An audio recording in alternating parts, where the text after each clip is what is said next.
let's imagine that you are on vacation and someone asks you to describe your residence.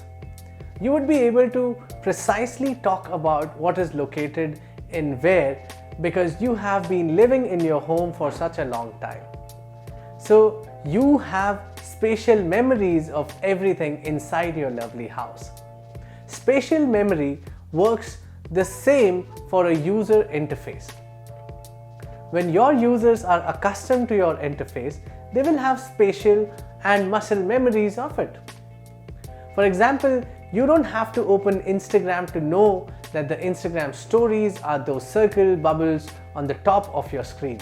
And you might need to click the bottom right corner if you want to change your profile picture. Spatial memories are essential because they help the interface navigation process be smooth and seamless. As a designer, you are advised against performing a substantial modification to your interface frequently because that would provoke an unnecessary learning curve for your customers. Second, it is noteworthy that spatial memories are often vague and inaccurate. So you might need to incorporate landmarks and guiding symbols in the interface to inspire and calibrate users' spatial memories.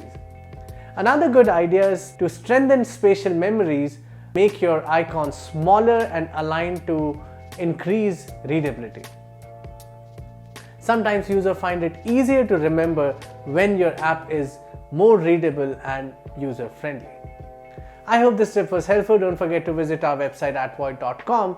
This is San. You were watching UX Tips at Void. See you in the next video.